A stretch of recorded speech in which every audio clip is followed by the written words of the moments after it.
are a regular to my channel, you know that I absolutely love the Bobbi Brown Face Base. It is a holy grail makeup item of mine, and I have tried a few other primers, but none of them are at the same level as the Bobbi Brown one in my opinion. But I did recently buy the dupe for it. I have it right here. It is the Revolution Super Base Vitamin Base Primer. I do really like this product, and I put this product on in one of my recent videos, which was all about wearing the makeup items that I've bought this year. And I said in that video that it would be a good idea if I could get the Bobbi Brown Face Base and do a side-by-side comparison and a wear test. And I have bought the Bobbi Brown Face Base. It is right here. It's brand new. It's got the white tab in it. And that is what I'm going to be doing in today's video. That is why I'm makeup free. I'm going to put on a full face of makeup, and I'm going to have one half of my face with the Bobbi Brown and then the other half with the Revolution primer. And we'll see how the makeup applies over the top, how the makeup looks. And then I think I'm going to do 4-hour check-in and then an 8-hour check-in as well to see how it's worn throughout the day. So I've done all of my skincare. I did my skincare about half an hour ago, so I do feel like I definitely need some primer before I put makeup on anyway. So I'm going to start off with the Bobbi Brown Face Base. Oh, this is brand new, this is untouched, and there's something about completely brand new makeup that is just so visually pleasing. I'm going to put some of this on the left hand side, my left hand side of my face. And then I'll put the Revolution on at the other half. It feels fairly thick but fluid. I can massage it in pretty easily. The smell is just divine. I love the smell of this. This is arguably one of my favourite scented beauty products. There are a few that I have. This Elemis Frangipani oil and the Elemis cleansing balm. And this is up there because it's just so gorgeous. It smells of like a spa. It's got that essential oil scent to it. But actually, if you don't like scented products, you probably wouldn't like this one, and you might prefer the Revolution one. But this is sinking in really nice. It's really lovely to apply. My face feels quite hydrated. But it doesn't feel like sticky or greasy. And then this is how much of the Revolution one I have left. No scent. I don't know if this explicitly says that it is fragrance free, but there is no scent to it. I'm going to use a similar amount on this side. They both have a fairly cooling effect, I suppose. They feel pretty darn similar actually. This one's sinking in really nicely as well.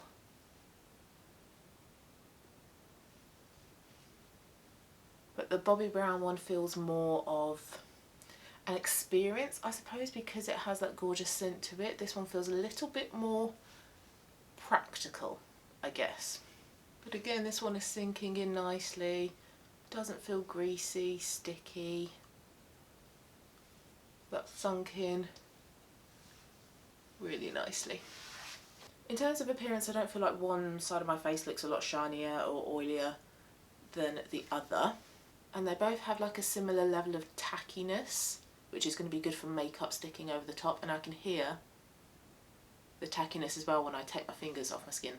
I did take this up under my eyes, and neither primer seems to be causing any sensitivity, so let's see how this stick corrector, also by Bobbi Brown, applies over the top.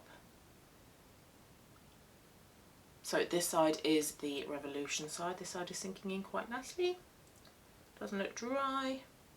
Similar thing with this side as well, they're both blending out really quite nicely. Then I'm just popping on some Giorgio Armani Luminous Silk Foundation. This is part of my project pan. And I'm just doing my usual day-to-day makeup look, so I'm not really kind of changing up the makeup that I'm putting on over the top. I would usually use this foundation or another one in my project pan, and I would always use a damp beauty blender. So the Revolution side, that's blending in really quick, really easy. Bobbi Brown side.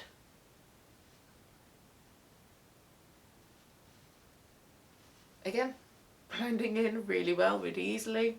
There's not much difference so far. So it might be that it's the wear test where we see much of a difference between the two, because at the moment they both feel pretty similar in terms of a primer, and the makeup on top is blending in really well. So at the moment they're kind of neck and neck. Bit of Vive concealer under my eyes and just on a couple of little blemishes. Clear brow gel, which I should probably have put on before the rest. This should probably be my first step in my routine, but I usually forget. Blend that concealer out. That blended really easily. That just like disappeared. Bit of cream bronzer. I didn't brush that into the back of my hand before I applied it. This is the Revolution Ultra Cream Bronzer. And then a bit of cream blusher. Also, look how much blusher I have left in the Steeler one. There's hardly anything. Don't think it's going to be an empty by the next update though. I think there is still enough product for it to kind of go over on into next month, but a definite empty by the end of the year. And then just a bit of liquid highlight. So I've just zoomed you in a bit more so you can see the first layer of makeup, so all of the cream products. So no difference at all at the moment in terms of application. I feel like all of the base products so far have applied over the top of both primers really well, really hydrating, no problems with streaking, dry patches. I think my skin looks quite healthy, quite plump, hydrated, so I'm impressed with both of them so far, but let's do the rest of the makeup and we'll see how it looks at the end. Do a layer of setting spray. Gonna set with a bit of my Vive powder just along the T-zone and under my eyes, and then a bit of my Vive bronzer. I tend to only use the lighter shade. I feel like this shade, although kind of better in a way because it's a bit warmer than this side, it's too dark, so I am just using the lighter shade as my bronzer.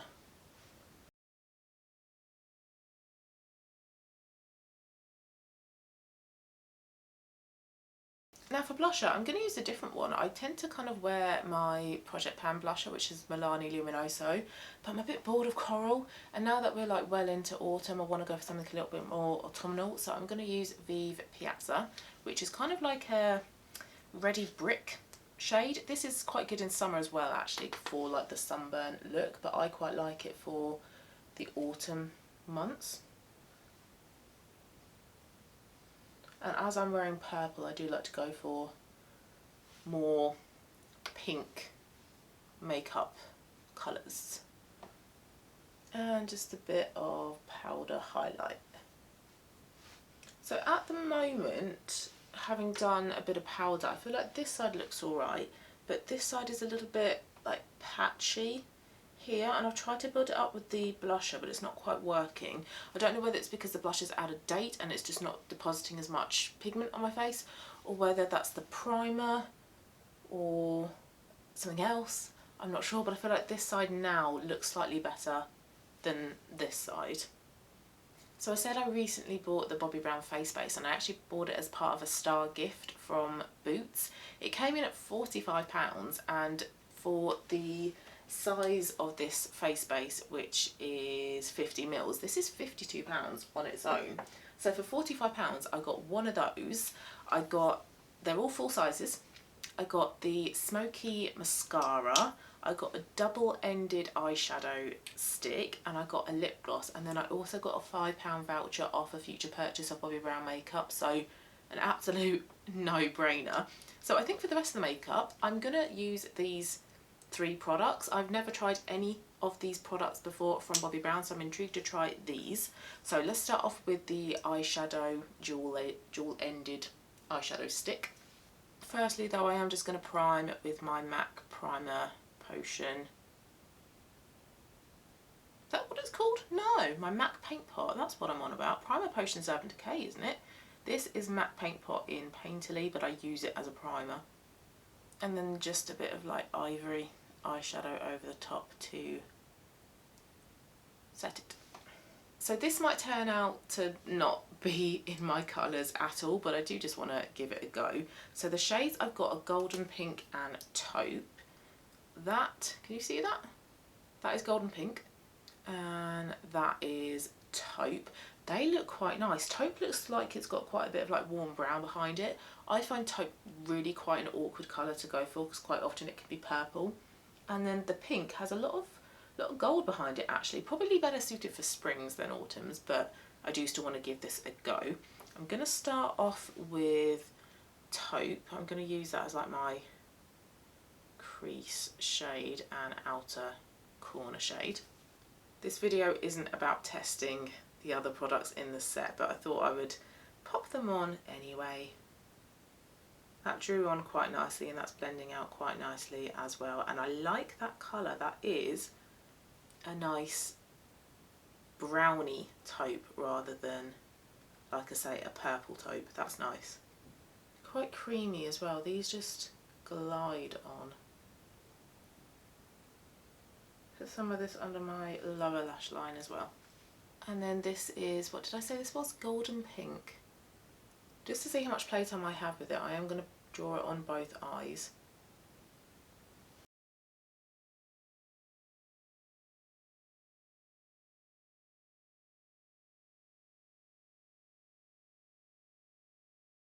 Yeah, that works. You don't have to get to it really, really quickly. That hasn't set in the time that it's taken me to just quickly blend out that eye. I like that. That's quite pretty. It's not hugely obviously autumnal. I think it probably is a little bit more spring, but it is still warm. I'm glad that hasn't ventured into like summer territory, because just looking at it like that, it looks like it could well be summer, but that does have enough warmth behind it. I've then got their Smoky Eye Mascara. Now this unfortunately is in black and I do prefer a brown mascara, but I'm going to give this a go anyway. Now this is the very first time that I've used it, so it will probably be quite wet and not as good as like in a few weeks' time.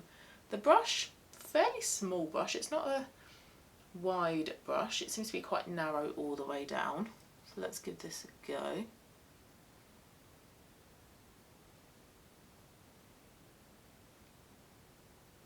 Oh, there we go. I was just about to say, oh, that doesn't seem too wet.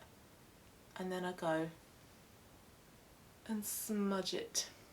It's doing a good job of getting like every lash though. That's quite nice. If only more mascaras came in brown. And it's not picking up loads of product on the end of the wand either. Now I don't think this is a tuber mascara, so I'm intrigued to see if this will smudge throughout the day. It is nice. That has given quite a lot of like length to my lashes. My lashes look huge. Wow. Yeah, my lashes, excuse the smudging, I am going to get rid of that.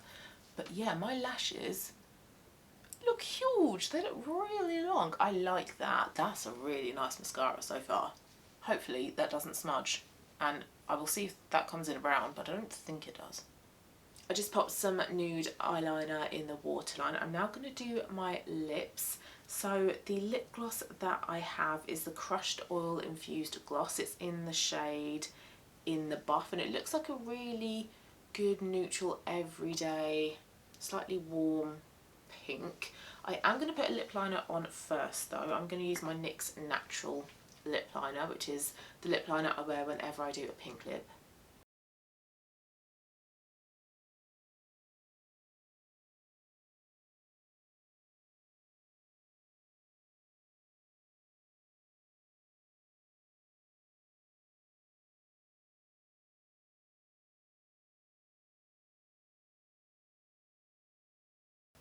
That feels really lovely. That's so soft. Good amount of pigment as well.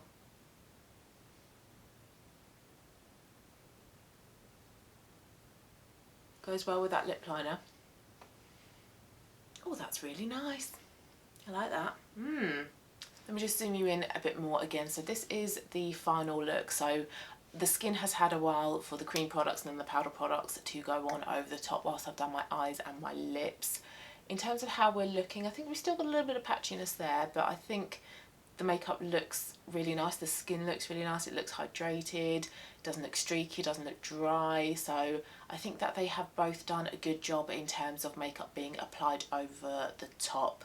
I'm going to take you to the window so we can have some natural light so you can see without the ring light how this makeup looks.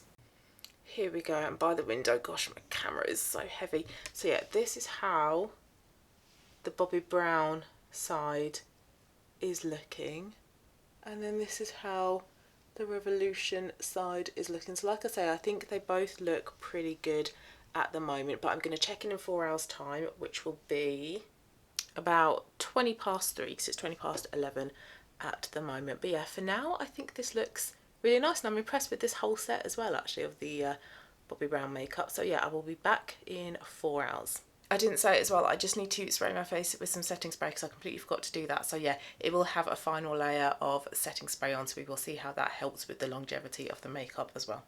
Hello, it's 4 hours later, we're in a different background, and this is how the makeup is looking. I feel like it's worn pretty well these past 4 hours. I'm looking a little bit shiny, but in terms of the rest of the makeup, so this is the Bobbi Brown side. These are my fingerless gloves, by the way. This is the Bobbi Brown side. It's looking pretty good. And then this is the non-Bobbi Brown side. I did mention earlier that I think I had a bit of patchiness along here, which I don't really seem to see so much at the moment. Mascara is good, that has not smudged. The eyeshadow is still looking all right. I've topped up the lip a little bit because I have had lunch, but I think this is looking pretty good. So there's not really much in it at the moment between both of these primers, but I will be doing another 4 hour check-in with my final thoughts. We will see what difference the next 4 hours makes, but I think for now I am happy with either side of my face and how the makeup's looking. So I'm back for the 8 hour check-in. The time is 7:15. So yeah, I've had this makeup on for just 5 minutes under 8 hours, and this is how we're looking at the end of the day. Now it is mid-October in the UK, so it is pitch black outside, so unfortunately I do have the ring light on over the top of this segment, so it's going to look a little bit different to the previous footage because that was in natural daylight, but hopefully, you know, it'll still be fine. But yeah, this is the Bobbi Brown side, so this is how we are looking in terms of where, like I say, I've had this on for 8 hours, so it is starting to kind of not separate but feel a little bit oily. It is moving ever so slightly. And then this is the Revolution side, and I do feel like this patchiness here is starting to come through a bit more now. So I think in terms of where the Bobbi Brown side just outperforms it ever so slightly. In terms of feel, application, how my makeup applies over the top, I don't think that there's a real difference between the two. So I think it really just comes down to budget and whether you like a fragranced product or not. I will still continue to buy the Bobbi Brown Face Base because I just think it's such a beautiful experience. It's a lovely product to use. There's a little fly, and I love the scent of it. I love how it performs. However, I will not buy it full price because it is quite an expensive product, and I can get something that performs very similar, not quite as well, but very similar to the Bobbi Brown Face Base for maybe a fifth of the price. So if I do want to save a bit of money, I will buy the Revolution one, but if I can still find great gifts like that Boots Star gift, then I will buy the Face Base. So yeah, overall, application, consistency, how my makeup applied over the top, no real difference at all. The only difference I can see and I can tell is the scent. Bobbi Brown Face Base is scented, the Revolution one isn't, and then an 8 hour wear test later, I'm noticing more wear on this side compared to this side. Not sure if you heard that alarm, but that was my phone going off actually telling me to film this little segment of video. So yeah, hopefully that's been useful for you to kind of like see the difference between the two. If you did find it useful, if you did like it, then please do give it a thumbs up. Thank you so much for watching, and I'll see you again very, very soon for my next one. Bye. I just finished filming and completely forgot to mention the eyeshadow sticks and the mascara. The mascara is smudging ever so slightly on this side, it's not on this side, and there's just a little bit of creasing going on with the shadow stick, but because it's mostly a light colour, I don't think it's that obvious. And in terms of like what I've done to my face during the day, I have tried my absolute hardest to not touch my face at all. I've not touched up any of my makeup apart from lip gloss, but I do that every single day anyway. So I've not powdered, which is why I'm looking a little bit shiny, and I haven't topped up anything else. So this is purely an untouched face for the day.